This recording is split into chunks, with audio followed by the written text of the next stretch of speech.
Estate Investing Club. Today we have Brett Swarts with us to talk a little bit about deferring those taxes. It is tax season here.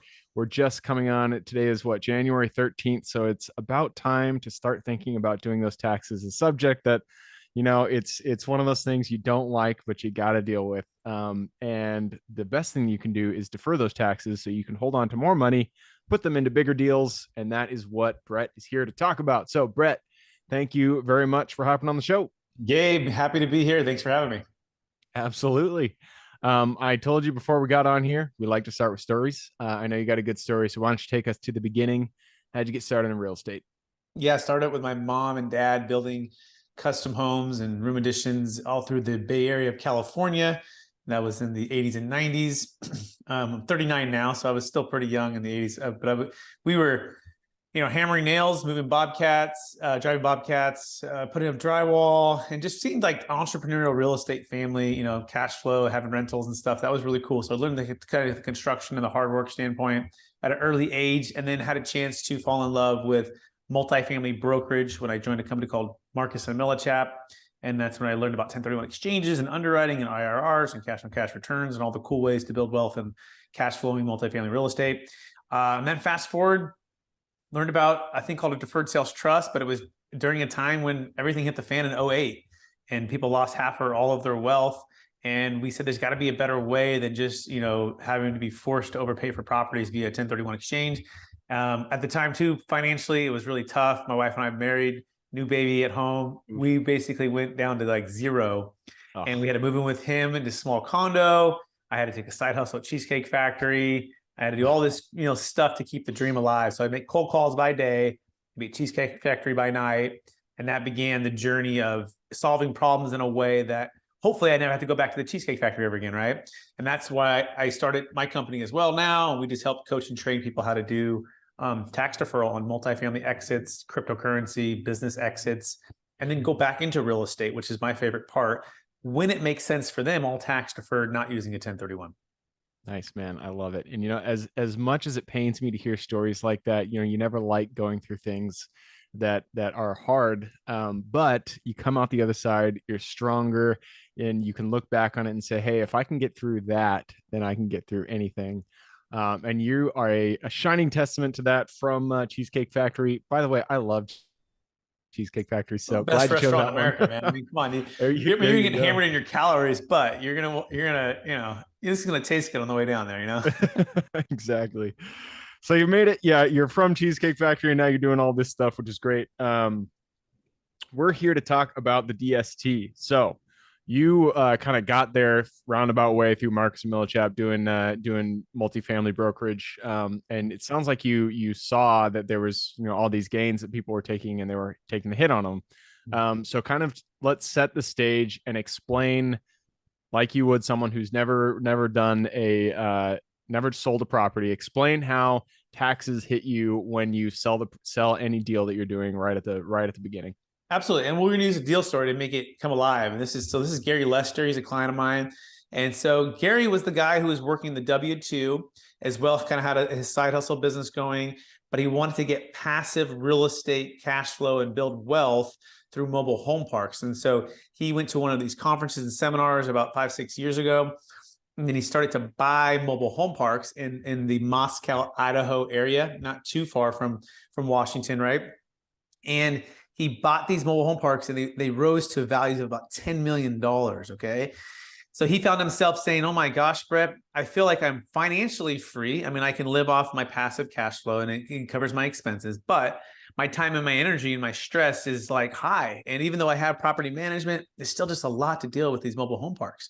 And so Gary said, you know what, Brett, I'd like to exit, but I don't want to be trapped by a 1031 exchange. And what basically happens when you exit, depending on what state you're in, but it's about 25 to 50% of your gain is going to be wiped out by capital gains tax and depreciation recapture. So he's looking at his gain, millions of dollars of tax going to be due, or he's going, I have to 1031 and get higher interest rates and buy a property. He goes, I have 5 mobile home parks. Those are my 5 problems. I don't need 10, right? I have $10 million, minus some debt. I don't need more millions. but I want more time. I desire more simplicity, and I desire more flexibility with how and when I might want to invest. And so enter our team. We map out an exit strategy for him, with him, and he's really, really happy. He's sending us referrals. He told his whole story on my YouTube channel. You can check that out, Capital Gains Tax, which is YouTube channel, and you can hear him tell it. And so number one is you want to define the problem. The problem is the tax liability, and we call this having a tax flow mindset. Okay. We all have these cash flow mindsets, and I love that. I'm a cash flow guy. I'm a real estate guy. But we've been taught so much about cash flow by everyone and everywhere. And yeah, okay, we got cash flow. Now let's focus on tax flow. Why? Well, taxes are high and they're getting higher. The debt in America is crazy. It's $31 trillion and rising. So what's the government doing? They're printing a lot of money and they're raising taxes. And so as an entrepreneur, as a real estate investor, as a businessman or woman that listen to this, you've got to change your mindset from not just cash flow, but to tax flow. And that's really what we're talking about here. Nice, man. I love it. And so, I mean, there's a number of things that we could kind of pull out from that explanation there. First of all, you're talking about 1031s. Let's focus in on that, because that is the typical way that if somebody wants to defer taxes and they sell a property, they usually think of 1031s. So let's first define that. What is a 1031? And yeah, just tell the everybody listening what a 1031 is. Yeah. So if you first of all, if you qualify for a 1031, if you have an investment in real estate, if you have a primary home or a business or crypto or stock, you don't qualify for a 1031, but you do for the Deferred Sales Trust. For a 1031 though, it must be investment real estate. So let's say you bought a property for $1 million, you're selling it for $5 million, you've got a $4 million gain. You could trade or exchange or move all of that capital into another $5 million or a greater property. And if you have debt on that property, you need to move that debt into the next property or properties. And essentially, you are deferring your capital gains tax. So if you have an IRA or a 401k, you're deferring tax. This is just tax deferral mechanisms that allow you to keep what you would have owned Uncle Sam to grow and compound and build wealth. It's a great, amazing strategy. It also maintains what's called the stepped up basis. If you own everything for your life and you die, your kids can get a stepped up basis as the law stands today, which is an amazing way to build wealth, and doing it while being able to defer the tax. Okay. So that's the basic concept of the 1031. Yeah. And I mean, as I said, it's probably the most popular way for people to defer taxes, to not have to pay their taxes when they sell a property. Because I mean, in that situation there, if you had a $4 million gain and you had to pay, 25% plus of that gain to the government, that is a kick in the teeth right there. That will hurt. So a great way to not have to do that and still, use that equity that you built in for bigger, better deals is to do the 1031. Now explain, how does the 1031 differ from the Deferred Sales Trust? So all of the great things about 1031, there's also some downsides. You have to identify something within 45 days, and you have to buy something within 180 days of you selling your down leg or the property that you sold, okay? And you have to put it into another property. But our parents taught us to sell high and buy low, Gabe. They didn't teach us to sell high and buy higher 180 days later. And too often people are on what's called the 1031 shotgun wedding. We've all been there, Gabe, or at least had our friends who married the people they shouldn't have married because they got married really fast, and really fast. You're like, whoa, that's moving quick. Well, that's like the shotgun 1031. And too often people get completely wiped out, and people are going to get wiped out in 2023, I believe, who had overpaid in 2022 and 2021 via the 1031 exchange because they felt they had no other alternative. And what wipes people out? Too much debt, not enough liquidity, and not buying on the intrinsic value of the property, not having a value add opportunity, the property already being maxed out in rents, right? And so I had a client in 2007, was at Marcus & Millichap. He owned $50 million of C-class properties. He was leveraged 70, 80%. We told him to get out.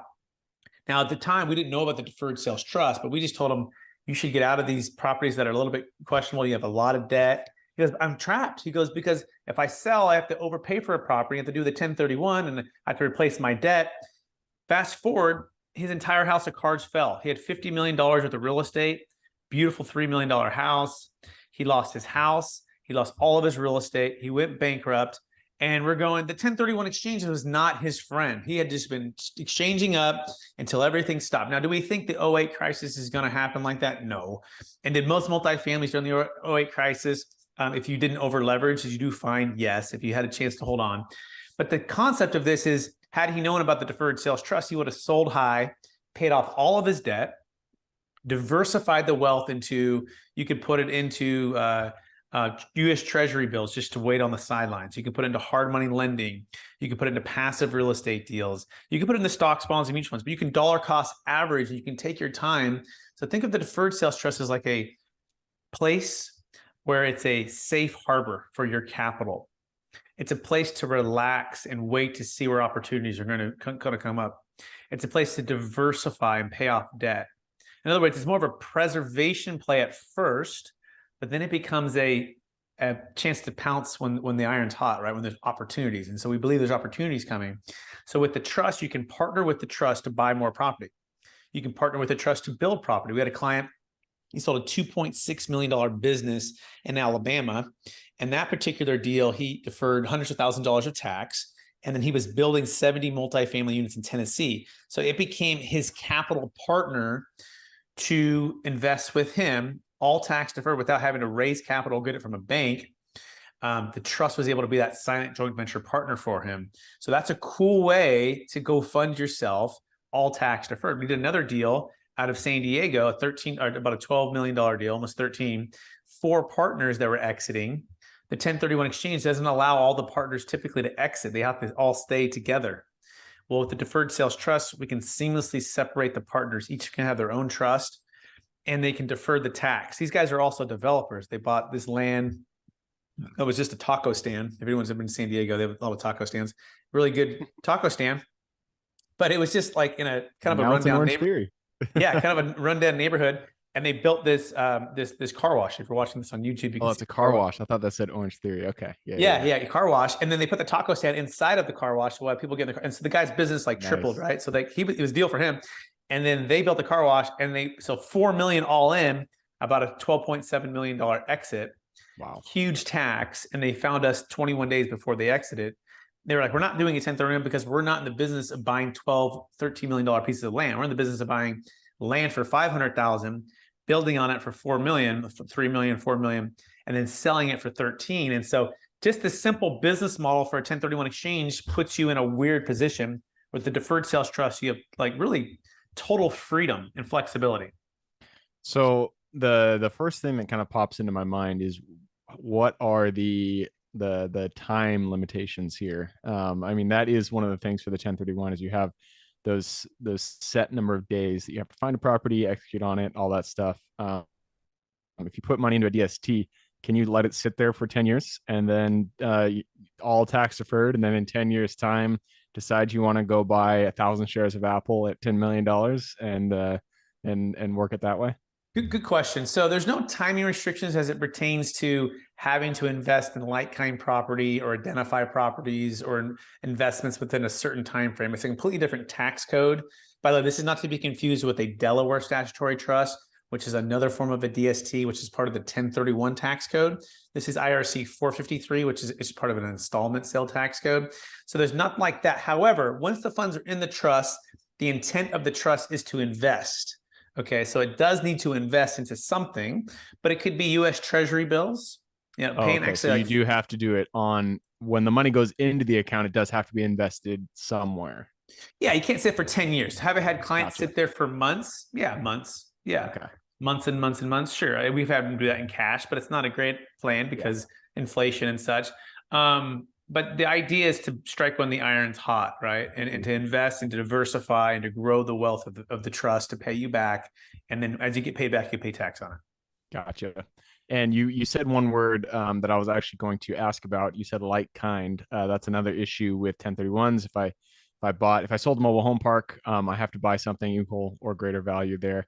So with a DST, can I sell a mobile home park and for $5 million and then buy $100,000 of stock or another property, or how does it work? Exactly. There? Yeah, so we can invest into anything. That's the cool part. So we're like Netflix versus Blockbuster.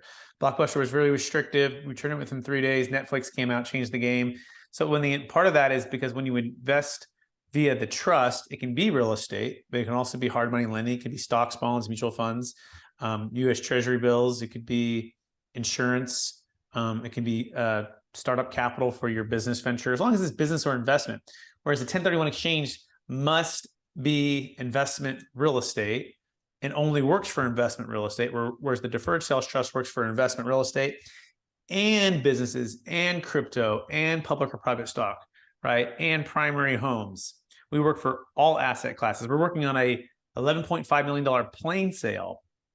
Wow. The guy has zero basis in the plane, a jet, and he's selling it for about 11.5 million. And he has a big, obviously a big tax. And so we can work for planes, it works for race horses, it works for NFTs, LPs, GPs, LLCs, S Corps, C Corps, really anything that's highly appreciated. Here's how you qualify though. You need to have $1 million net proceeds and $1 million gain per transaction. Okay. So it's got to be a large enough gain to qualify to use our service. Gotcha. That makes sense. So that was actually going to be my last question. There's always a flip side to this. There's, if the 1031 exists, that means that there are benefits to using a 1031 over a DST. So in what situation would you choose a 1031 versus a DST? When you find a deal that you would have bought regardless of your tax situation. So you find that $5 million multifamily property in Seattle that you would have bought regardless of your being in a 1031. The intrinsic value, the cash on cash, the value add opportunity, it just makes sense. You're like, oh, I bought it anyways. And you happen to be selling something and it fits into that deal, but you're not letting the tax tail wag the investment dog. You're not just buying the deal because you sold and you have tax. And you're like, I don't know if I should buy it. Yeah, the interest rate is 6. My cap rate is 4. Yeah, it doesn't really make much sense, but I'm going to just go ahead and 4 anyways. Or in California, yeah, there's a bunch of rent control and things are, rents are slowing down, but I'm just going to push through. And that's when people get in trouble. Or they're not diversified. They have so much wealth in they have so much wealth in real estate, or they have so much wealth in, like, let's say the stock market, they want to put more wealth in real estate. Then maybe you want to just stay all in real estate, right? To be kind of more diversified into real estate. You want to maintain the stepped up basis. So if the deal makes sense, do the deal. We're the first one to give you a high five. We do 1031 exchanges. We're experts in that. We help you with that. By the way, we can give you a backup plan in case your 1031 fails. If you contact us, you can work with our qualified intermediary strategic alliance that allows and knows and understands how to use a regular 1031, Delaware 1031, and the Deferred Sales Trust. So we can connect and work with that. So the last one would be a stepped up basis. Like if you have like a health concern, right, you might as well hold on for the stepped up basis, because then your kids can step up and they can sell and be capital gains tax free at that fair market value upon your death. So if there's any kind of health challenge there, those would be the main reasons. It's cheaper. It's typically like $1,000 or $1,500. Everyone knows that there's like 5,000 QI companies across the country. So for us, there's a new trustee. You're like, that's our role, capital gains tax solutions. But we're kind of like a long-term 1031 company in a sense. There's ongoing fees, so you have to know about that. But also, we give you a new depreciation schedule. So if you partner with the trust, you can get a new depreciation schedule, get up to 80%. You can dollar cost average. You can buy at optimal timing. We can also move your funds outside your taxable estate. So capital gains tax in a stepped up basis is only solved with a 1031 because you get a stepped up basis. Whereas in a deferred sales trust, you don't get a stepped up basis because you became a lender, but we can, in one of our structures, eliminate the estate tax. So we're working on a deal right now. This gentleman has at least $500 million of commercial real estate, mostly in California. And he's going, it's not about capital gains tax anymore. It's about estate tax. So he wants to move and eliminate the estate tax. And the 1031 can never do that. And it doesn't do that. So these are some advanced things that, depending on your circumstance, depending on your net worth, we can walk through. Nice, man.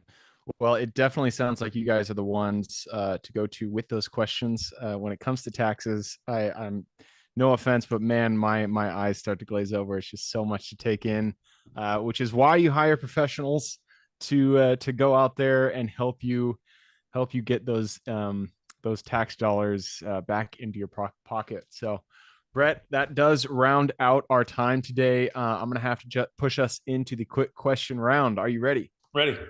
Let's do it. Starts with books. I'm a big bookie. So 2 recommendations, one for general life wisdom, one for real estate specific.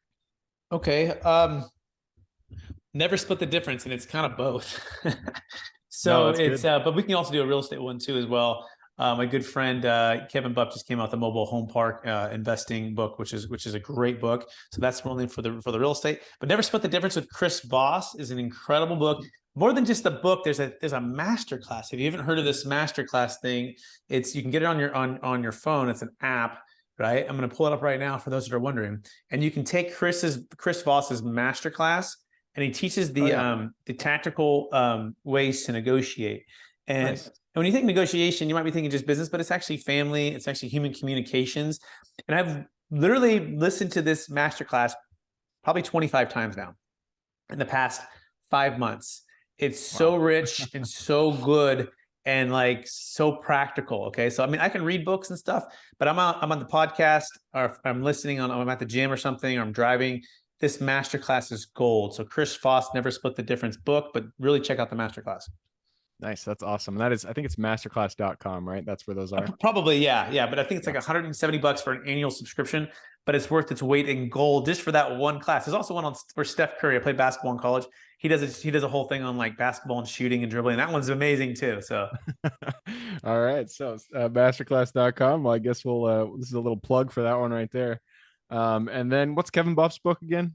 what is it called again? It's like mobile home park investing for for wealth or something like that. Yeah. But just Kevin Bupp mobile home park investing book. Yeah. I'm sure you can just Google it. Kevin Buff is one of the OGs in the mobile home park sphere. I know he's got quite a few pads out there. So I'm sure that's a good one. I'm going to move us on though. We're going to the next question, and this is for your younger self. So let's go back to the Brett who was just getting started, working with his dad out there in the field.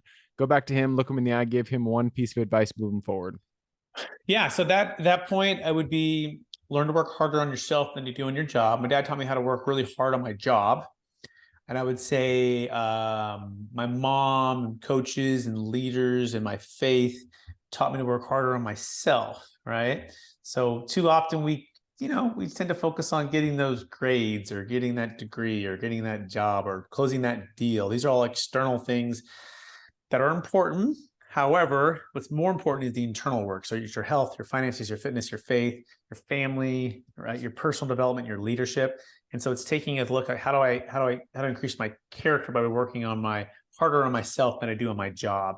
And so that's what I would have done that's what I would say to my younger self. That's what I tell my kids too. Yeah, that is a great advice. Definitely worth following. And that leads us to the next question. This one is lost my spot again. Every time this happens, where are we? All right. United States. It's a big place, a lot of opportunity out there, a lot of square miles. Give me one metro you're most excited about investing in today. Yeah, St. Augustine, Florida, near the Jacksonville area. Very excited about the future of that location, Man, those opportunities, the growth of that. I feel like over the past year, probably 60 to 80% of the people that come on the podcast say somewhere in Florida. Florida has been just crushing it recently. A lot of good investment out there. So good recommendation. St. Augustine. I'm not sure we've heard of that specific metro yet. And that leads us to the next question. This is mentors. Mentors are, or none of us are islands. We all stand on the shoulders of giants. So, who is one mentor who has contributed significantly to where you are today? Oh, well, just one, huh? I would say the one that comes to mind the most is probably my older cousin. He helped me to really develop into commercial real estate expert, right? So from a young age, he worked for like a guy who was worth a couple $100 million. He had a bunch of properties, and we would go tour those properties. We do work on those properties. We would learn about how to kind of tenant properties from him. And then he was the one who helped bring me into Marcus and Millichap. And he does retail industrial office. He's an expert. He syndicates. And so I just always had a chance to glean wisdom and knowledge from him. And without him, my commercial real estate knowledge and expertise would be lower. Just he's been the major mentor for that, and other things too, just character and development. And he's like a big older brother, which has been great. Nice. Well, shout out to your older cousin. Thank you for helping Brett to get to where he is today. That leads us to the second to last question. This one is about tools. Tools form the backbone of every business. So, what is one tool you could not live without? I like technology tool. Well, I would say not only do technology tool. I think that's too easy. Virtual assistants. Okay, so it's the team that moves the systems. We don't rise to the level of our goals or ambitions. We fall to the level of our systems, and processes, and procedures. And more than that, the people of which are running those systems, processes, and procedures. And more than that, the people that are building those systems, processes, and procedures. Okay. So if you're an entrepreneur or you're a person going solo, you're going to be capped with your time and your energy and your stress. And you don't have a team. Virtual assistants, to me, is the number one thing that honestly holds people back. Because we go to these conferences, we listen to these podcasts, we do these things, and then our time and our energy and our habits consume us. But if we can't delegate and hire, so I have 5 full-time team members now, okay? And then we're having 3 additional outside cold callers now, right? Now it started with just 1, but we're practice the system of designing and delegating rather than deciding and doing, right? So we really want to be, as entrepreneurs, in the designing and delegating, and we want to empower and encourage and train for our team members to do the deciding and the doing of the work, okay? There's a great, I guess one tool you could do to try to master that is a group called, what are they called? Run Like Clockwork, okay? Look up Run Like Clockwork. They've got books, they've got trainings, and they're phenomenal with helping you to actually start to implement that. But here's what I encourage you to do. Before you even take that training, just go hire a full-time virtual assistant right now, 40 hours a week, okay? And have them sit on your shoulder and watch everything you do as you're doing it on Zoom, right? As a screen share in every single one of your meetings. And just slowly, even if it's just 1% every couple of weeks that you can push off of your plate and they can start to do, that's how you're going to free up and actually grow your business. Otherwise, it doesn't matter how many tools you have. If you don't have the people, I would be lost. I don't know what I probably wouldn't even have a chance to be on this podcast right now. I'd be so inundated with work. Yep, man, that is great advice. And it's funny, it came in the tools section, but it's a gem. I actually have never heard of that dichotomy, design and delegate versus decide and do. I think it's really appropriate and a very good use of any entrepreneur's time is focus on those things that need to be designed and then focus on the people that you will delegate the process to. So, and also I really love that you focus on VAs because it's amazing once you hire that first VA, you're like, why didn't I do that sooner? I should have done that sooner. So great advice. Thank you very much. And that leads us to the very last question. This is for the listeners. You've given us a lot to think about. So what is the best way for someone to reach out, get in contact with you, and what can they expect when they talk with you? So capitalgainstaxsolutions.com or Capital Gains Tax Solutions on YouTube, Spotify, iTunes. You can check out the new book coming out called Building a Tax Deferred Exit Strategy. And Kevin Henderson from Shark Tank is in the book. Other multifamily syndicators as financial advisors. It's a great book. I got a couple chapters too. And it's all about helping you to unlock your ideal wealth plan for yourself or your clients when exiting any highly appreciated asset. So check that out, Building a Tax Deferred Exit Strategy on Amazon.